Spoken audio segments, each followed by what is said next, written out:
Hello, Dojo Live fans. Good afternoon and welcome to our second show of the week. Today is June 29th, 2022. My name is Kim Lantis and it's my pleasure to be hosting today as we talk with Shail and the last game board. But before we get to that, I would like to introduce my co-host, America Guerrero.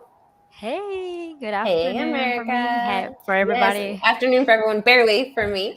Perfect. Good to be with you again, America.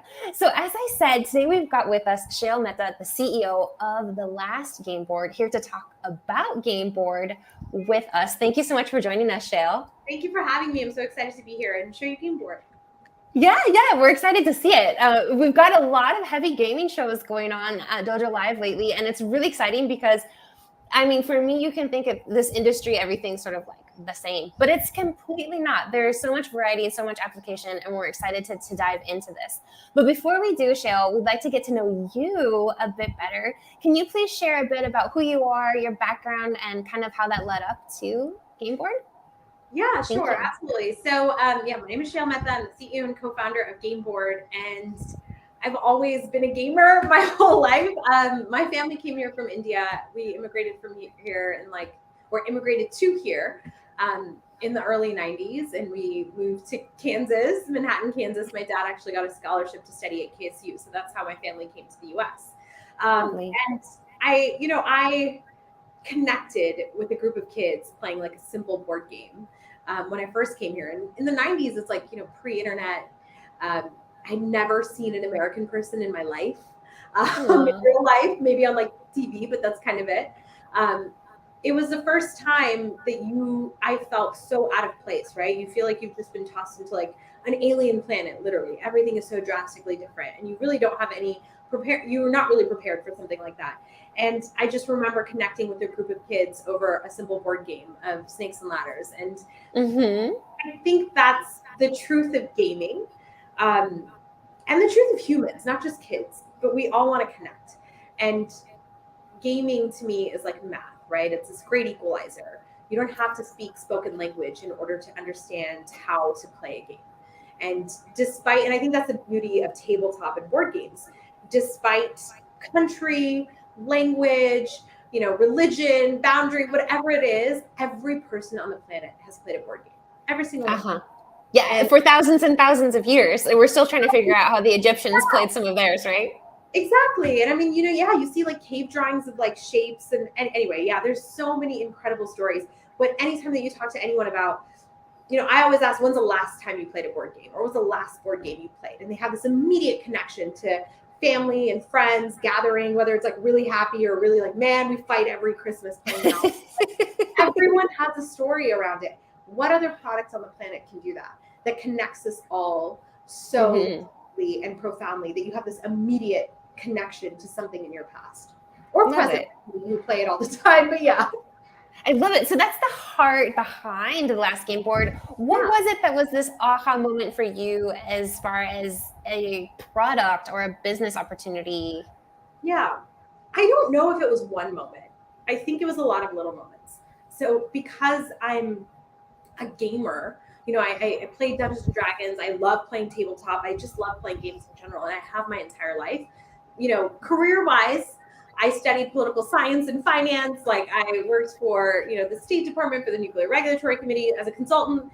And then I work in hedge funds and private equity. So my career has always been something so different, right? But my passion, my love, my hobby has always been gaming. And that is what drove me to kind of be like, hey, why doesn't a product like this exist? About 3.5 years ago, almost 4 years ago, why doesn't a product like this exist? Like we've all seen Star Wars with like the holographic chess set. I think anyone who's played board games has been like, oh, why can't I use physical pieces on a touchscreen device? Like, what are the actual limitations? I feel like I'm just a crazy person that took it like 10 levels too far. And there were lots of little points of validation, realizing that we had a patent involved, meeting my co-founder, getting like our patent issued, getting like first initial, people who wanted to play games onto Gameboard, launching a successful Kickstarter. Like it was all these little things that led up to the creation of Gameboard. But in the beginning, it was very like, I didn't know what I was doing. I had an idea And I was trying to put purpose behind the idea. And the purpose was to connect people through technology. That was our mission then, and it stands true now. We want to bring connection through technology for people, right? And I don't think you have to pick one or the other. I think you could have both. And that is the essence of Gameboard, is to unite and connect over gaming. I love it. Well, thank you. No, I know the topic that we chose, that you chose rather, for today is bringing humanity back through gaming. Yeah. And more specifically, what is that, America? How can we harness power of connection and community through gaming? So could you share more with us about why you choose this topic for today's show? Yeah. So we really understand the core of the why, but now let's see the how. Let's talk about that. Sure. Yeah, I can show you the how. Okay. So I'm going to have Rob, who's here at Gameboard. He does all of our incredible social media and all this stuff. If you ever see a really cool post, Rob probably did it. So I'm going to show you this. I've already actually set this up, and I'll back out to show you what our platform looks like. But this is Gameboard. Gameboard is a 16 by 16. Oh, thank you. 16 by 16 inch hardware device. It's about 8.5 pounds. There's battery life involved in Gameboard too. You get about 3 to 5 hours depending on the brightness level and all of that stuff that you set. And most people use Gameboard to play TTRPGs, which is tabletop role-playing games, right? And we work with so many different virtual tabletops, and we aggregate all of those experiences into our single platform. So we work with Foundry, we work with Planner Ally, we work with Encounter Plus, we have tons of other games on Gameboard. But a user can go in and create a campaign or have preloaded campaigns, and you can start playing. Right now, what TTRPG players do is they have physical pieces and they have, physical maps, or perhaps they're playing virtual. What we do is bring all of those into a collective single experience. So you can play with anyone on Foundry online, and you can play on Gameboard, and you can have physical pieces. So we are truly trying to be cross-platform and cross-device play on Gameboard. So, and the physicality of this is you have a mini. Where are we? Where's my camera? You have a mini, right? There's no tech in this space, or there's no tech in this mini. The tech is on the keyboard. So as you're playing, all you have to do to associate a piece is kind of step it down, right? And we can do really cool things like, line of sight, fog of war. As someone travels through different worlds, you can see things. This is just a demo setup, but we can associate any physical piece with Gameboard, and it doesn't matter what the size is and what the limitation is, but you can use so many different elements on Gameboard. And I'll show you a little bit more about the background tech and stuff, but the limit is only the size of Gameboard, and the tech is in the board. It is not in these physical pieces. We actually release the STL files so people can 3D print their own bases. Each base has unique identifiers and stuff, so you can tell the difference between this piece and that piece and stuff too. But I'll show you I was actually going to ask about, I was going to ask about that. If there's no tech there, I think that's really lovely, a really lovely sentiment of allowing the gamers to have their personalization, to print and create whatever it is that they want. Yeah, exactly. And I think that's our main goal, is what we want to do is we want to be able to take all these experiences at play and bring it onto a single platform and let the user decide. This is open, right? Tabletop gaming, board gaming is meant to be sat around and played together. And it's not even about, the type of content, but it's how does that content enable you to connect with people? And so we want to be as low to barrier of entry as possible when playing and building on Gameboard. So I'll show you this. Thank you, Rob. So this is kind of just our library of games. We have tons of, I shouldn't have shown you that one. That's okay. There's tons of different games that we have on there. This is where players can create their profile. I'm going to unplug this so you can see that there's battery life on Gameboard too. But players can go in, you can customize your avatars, you can customize your setting, you earn achievements as you're playing different games on Gameboard too. And then you can choose just from a library of games to play. So this is a game called Cat Lady. So I'm going to sign in. These are player drawers. So if you have people sitting here locally, or if you have them somewhere else, you can start playing a game. And we have an app on Android and iOS that lets you sync up and create a user profile, even if you don't have a Gameboard. So you sign into player drawers, which you can have 8 around the board, so 2 on each on each side, and then you would load a game. And this is a very fun game. My daughter is obsessed with it. I've literally, you can hear the cat, sorry. No problem at all. And now I'm afraid I am a literal cat lady. So now I'm going to have a new vice, I think. I'm just going to do an AI so you guys can see this. But you can literally start playing any type of game that you want on Gameboard, right? Cat Lady's objective is you have a bunch of cats and you have to collect the cats and then feed the cats. So this is just an AI running through tutorials so you can kind of see what it looks like. But it's like beautiful, and you can see the cats on there and stuff. And I know it's always harder to capture video on video, but no, we can see it just fine. Thank you. Okay. Yeah. No, you're right. The clarity, the pixelation, the it's colors, really everything good. is fantastic. Yeah, cool. And there's tons of really fun games and stuff around that too. But the idea is that we aggregate all of these tabletop experiences into a single platform. So we allow the user to search, filter, show different games. You can play simple games like chess with physical pieces. Like I could play, Oh, okay. Yeah, like you could play game board to game board. So if I have a game board and you have a game board, we can play together. And I'll just use my D&D mini for chess play. So local play or game board to game board play, we'll just do local play because you guys don't have a game board, and we can start playing. And all you need to do to associate a physical piece is, I'll do it over here so you guys can see it, is touch it. That's it. So, and then it's White's turn. So, it teaches you where you can play. So I'm obviously just playing against myself. Oh, this is my queen now. And it allows you to play. And then we have microphones and speakers on Gameboard and stuff too, so you can hear each other, talk to each other as you're playing the game. But we'll just leave for now. But yeah. That's so cool. It is extremely cool. So coming back to earlier in the show, you mentioned the destroyer of connection and community, Monopoly. It creates such visceral reactions with people. They're like, Monopoly, oh my God, I fought with my family around that. Exactly. So is that accessible? Or what about these games that are more traditional games, but are like long running games? Because I know like the Monopoly, you could have that set up on the kitchen table for like 7 days and still be going until the cat comes along and ruins it for you. So what are the plans in those terms of not just the role-playing games, but more traditional games as well? Yeah, I think for us, like we heavily focus on hobby and TTRPG gamers right now. But I think as we go up market and we kind of scale more, like we're a seed stage company, so we just really try to optimize our target audience. So for us, we want to deliver the best player experience for TTRPG. I will challenge that it's not niche, because there are 65 million players globally, and pandemic gave light to this, of just Dungeons and Dragons alone, right? Like you have Call of Cthulhu, you have Pathfinder, there's thousands of different TTRPG experiences online. Companies like Roll20 and all this stuff, they have like millions upon millions upon millions of viewers and players that it's on there, right? 49% of women said that they love to play Dungeons and Dragons, and that was never known before COVID.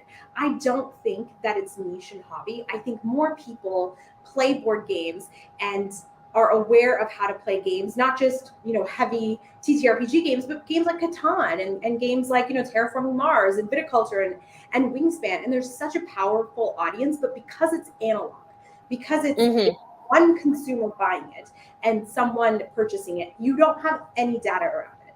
So whereas in a video game, you can point to all these stats and digital purchases and subscription and monthly active users and daily active users, you can be like, oh, 20,000, right? Now you have to go to retail to find those numbers, right? I mean, D&D, Hasbro published, they did $1 billion in revenue last year. Like it's an insane market. And I do not think it's niche. And I think that most people actually would play more board games and more harder board games if they knew someone who could teach them, if they had access to it, if they had the ability to try games before buying them. And it's about giving that experience to players to be like, don't be afraid to play D&D. Right. And 1 billion with a B, you said, for Dungeons and Dragons. I think they published it publicly. Wow, that's insane. I'm sure that Stranger Things, thank you, Stranger Things. I'm sure that influenced a little bit the market. But let's talk about... Like, people are crazy over that. Like, there's so many players of TTRPGs that are just playing that. Like, and I think it's not just in the US, right? Like, Call of Cthulhu is massive in Japan. Like so many, like I think it was like 30 million players are like playing Call of Cthulhu. There's so many people globally that are playing these games, and it's not just the United States, right? I think this is just, we're here. This is our first market. Perfect. So you mentioned something about community and this idea of having a teacher. So let's talk a little bit more about how Gameboard works on the connectivity aspect, right? Yeah. How are you connecting people, let's say in Japan, with people in, let's say, the United States? Yeah, so first we have Gameboard to Gameboard play, which is very, I just showed you in chess. If you launch a game, you can say that you want to play with someone else. And if they have a game board, that's the easiest route. You can start playing a game with them. They open a room, you name the room, they join your room, you can give a QR code like Zoom or whatever you want, and the QR code invites the players. We have player codes and stuff too. But let's say you want to just play Foundry. I launch Foundry on Gameboard, but the person I'm playing with doesn't have a game board. They want to play on the web. It's kind of the same scenario. You would create a room and a host. As long as the game originates on Gameboard, you can invite people to play. Like Mystic Veil is a game that we have on here that allows you to play with people whether they have a different device. So it's up to the game developer and the publisher and what their licensing agreements are around allowing a game to be deployed on Gameboard, and then how they want it to be experienced. Our product enables that environment already. It's up to the game developer and publisher to be like, how do you want to utilize it? So as long as I start a game and I want to have my experience on Gameboard with the physicality and the unlimited touch and like all of that stuff, I can play that. But if you don't have one, you can still participate and play. Okay, that sounds great. So talking about touch, I mean, I think there's little, in my mind, there's not much more human or to humanity than touch itself, right? When we look at ourselves, comparing us or distinguishing us from any other life form or species on Earth, it's really all about our hands, right? And touch and how that works. So I think it's really great that you're coming back to the essence of humanity. And what does that look like across, let's say, you already mentioned gender, like women coming in and becoming a much bigger, use or market within the gaming itself. What about like age or even, let's say, some physical limitations? Is something like Gameboard actually making it easier for those who might have, a physical limitation to play, or is it still an online experience that's going to be easier for them? So accessibility is a huge part of designing the product of Gameboard. Our head of product, her name is Jennifer Purcell, and all she talks about all the time is accessibility.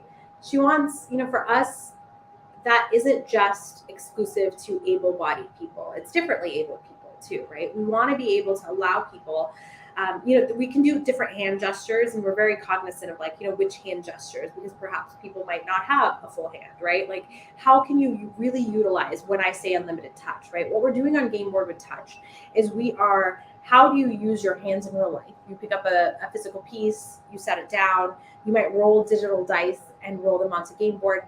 What is the physicality of when you're playing a real board game? That's what our back-end tech does. So we are deep tech, right? And people think that's crazy because I'm like, it's like your board games and your deep tech, like what? I'm like, it is, because what Gameboard can do, no device can do. We are not a tablet. We're the next evolution of it.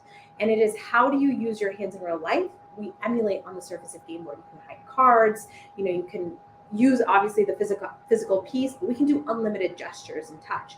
You can talk to it as well. And I think things like Alexa and Google have really made it easy to use voice, but there's a lot of other things, right? Like there's a lot of people who can't see specific colors, and that bothers them when they're playing board games. How do you truly create an inclusive ecosystem and be mindful of people that have different limitations when it comes to playing?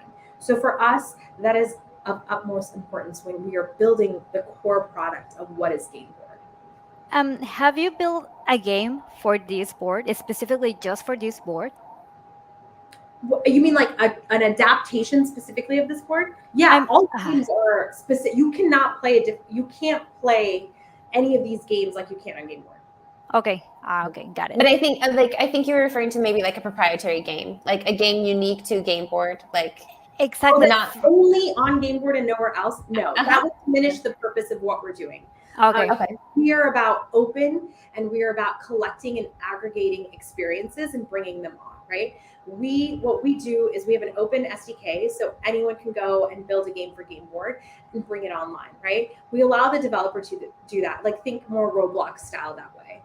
There's people obviously like Asmodee, they're a huge partner for us. They do Terraforming Mars, like Stop Thief. There's some really great anchor games, but the experience on Gameboard, you can't play it on your app that way. You can't play it physically that way. You can't play it on your computer that way. The experience on Gameboard is always unique. I love it. So going back to the accessibility and like hand motions, is there like this, what's the component? Let's say that I do have limited mobility and I want to define whatever the motion may be as this is me throwing dice. This is what I'm capable of. What does that look like as far as like the board learning that, or that's insane. Did I understand that correctly? Like the tech is that?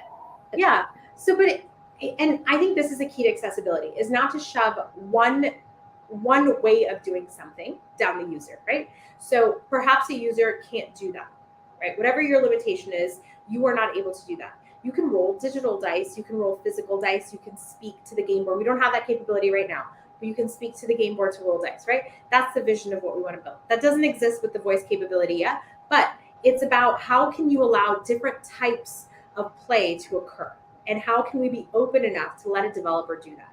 To be like, I just want this to be run with physical pieces and nothing else. I just want this to be run with touch and nothing else. I just want this to be run with my voice and nothing else, right? So it's giving the user and the developer the freedom to play how they want, with who they want, wherever they want. I love it. I love it. Another component of accessibility, I have to ask, is who can afford to play this game? Like, how are you able to make it at a price point that is accessible to the masses? And Gameboard is expensive, right? Gameboard is $799. Okay, but that's still in line with other gaming devices. I think that's like basically what consoles are today, right? And I wish I could make all these things being like, oh, it'll be so much cheaper one day. I have no way of predicting that, right? I have no idea what's going on in the supply chain. I have no idea what's going on in the market. This is not a tablet. I have to convince the user that the experience on Gameboard is worth that $799, right? That is my goal. My goal is not to cheapen the product. My goal is not to make it cheaper for mass consumers. My goal is to drive incentive and need and want and the ability to want to give that money make that money worth your while. That if you were to put that money down on Gameboard, you would not hesitate and look back and be like, that was worth it, right? When you buy your iPhone, you say that was worth it. When you bought the first iPod, that was worth it. Like that is the mentality behind this. My goal is not to only try to drive down the price, because that's a never-ending battle that I never want to be a part of. If we can, great. But are we providing value to the end consumer? And once they play a game on Gameboard, I want them to never want to play a game in that way again, only on Gameboard, right? That is my goal. And can I convince the consumer that that's the right path? I love it. And I think with the tech that's involved too, I see it as a device that actually has a lot more longevity than maybe other devices. Because you're going to keep it for a long time. Like this is, it's not like a Kindle that's, or with the Kindle Fire, like $199, but you get what you pay for, right? Like it doesn't have any of those functionalities that Gameboard obviously has, but there's a reason why products are priced the way that they want. It's not that everyone's trying to do a money grab. It's because it's economical. We're a company. You have to make money at the end of the day. But at the same time, as a company, I have to provide value. If that value is not there, that experience is not there, then no one's going to pay for this. Okay. What about durability? As a mother of a 4-year-old and a 10-year-old. Yeah. I have a 5-year-old. I feel you. Should we shift to culture? I think that we have 3 minutes left. Yeah. Well, we're coming to the end of the show. I think it's great. You already alluded a lot to the company culture with things like how important accessibility is for you, how you're looking for this continued value for your customers. But what about internally with the last Gameboard? What's the company culture that you've been building over this last few years? What's it like to work with you? But I will say one thing on the kids stuff, like this is soda lime, it's hardened soda lime. I mean, you can drop things on it, you can break things on it, you'll be fine. Awesome. Pieces that you're putting on it, it's a hefty device. Like when you have this, you're like, oh yeah, I know why this is worth this much money. But if you put it in a bathtub after I told you don't do that, it'll break. But you can spill water on it and stuff and it'll be fine. So yeah, my daughter plays that. So you can drop it. Just don't drop it on your toe because it weighs 8 pounds. Exactly. You can drop it on your toes, which I've done before. But like, and sorry, it's tangent. But when you drop water on a cell phone, it freaks out because it doesn't realize what the touch is and all that stuff. You drop water on Gameboard, it's a different experience. It's a different type of touch. So I'm being a little cryptic because obviously it's very proprietary. But anyway, that's what we mean by it's able to recognize that it has albeit probably limited protection. You can't sit there all night, right? But it's like, if you try to do 2 different things on a cell phone or an iPad, it doesn't register, right? Because there is not only a software limitation, there is a hardware limitation behind it. So on Gameboard, multiple people can be doing the same thing, different things at the same time, and we recognize every single touch input. Right. That makes actually a lot of sense because it's very integral and important part of physical gaming. And, it's even got traditional game boards beat in that sense. I can't spill water on my Monopoly board and not expect it to get damaged, right? So, you lose a Monopoly piece, like you got to get rid of the entire game. Like it's useless. Otherwise, or like me, where you're like, or who's going to be the penny? But yeah, I'll get back to the culture because it's very fresh in my mind because we just for the first time at our all hands meeting, because I formed Gameboard in January of 2019. We launched our Kickstarter in end of 2019.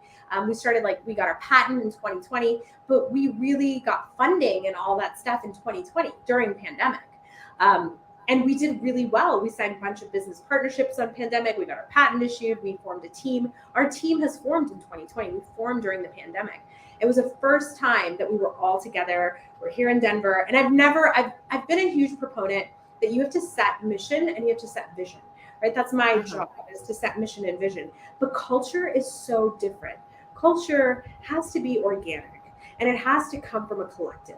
I can't be one person being like, here's our directive of culture. We're open and free. Like, what the hell does that even mean, right?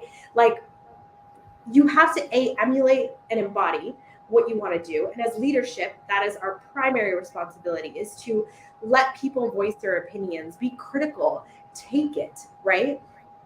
Form intelligent decisions based on that, but inspire people to speak up and contribute. And it was such a moving 2 days because it's been hard with the virtual hybrid to be like, what is our culture? Like, what the hell are we doing, right? But to have people come collectively and understand what we're building. And I think everyone had parts of it, but it was the first time that I think everyone got it. And that's what I wanted. And I think that is what culture is built from. It's a unity of thought. And it doesn't have to be agreement in thought. It's about, can we collectively understand mission, vision, and what we represent internally as a company and where we want to go. Through gaming. Gaming. I love it. A unity of thought and really asking the question of, can I or can I not get on board? But I think what you're saying is that it goes back to not this is who we're going to be, but really asking the question of who are we? And why? And why are we doing that, right? Like, why are we building Gameboard? That was my biggest question to everyone. I was like, why are we building Gameboard? Why'd you build that feature? Why'd you build that product? Like, I think everyone's really sick of me because it's Simon Sinek, right? Like, start with the why. Why? It's about why are we creating this? And I want everyone that's a part of Gameboard to be able to answer that without ever having to Slack me or email me or anyone else in leadership, and just know, why did I build this game this way? Why did I create this product feature? Why did I create this, hardware cable on Gameboard? Everything that we create must have a purpose. If that purpose is not there, we do not exist. I love it. I love it. Well, thank you so much, Shail. Unfortunately, we have come to the end of our 30 minutes today. It's been our pleasure to get to know you, to get to meet you, to learn about your story, the why behind Gameboard. And of course, we wish you nothing but continued success. We're excited about what it is that you're building out. Please stick with us just one moment as we will soon go off air. But America, what do we got going on tomorrow? Yes, so tomorrow we're going to have a show with Siobhan Lindley, CEO at Ion Learning. We're going to talk about talent development in the downturn. Why investing in talent development can save you in a downtown. So don't miss it tomorrow at 12 p.m. Pacific. All right, we'll see you then. And until then, everyone stay safe. It was great to meet you again, Shail. Thank you so much for joining us. Guys, too. Thank you so much for having me.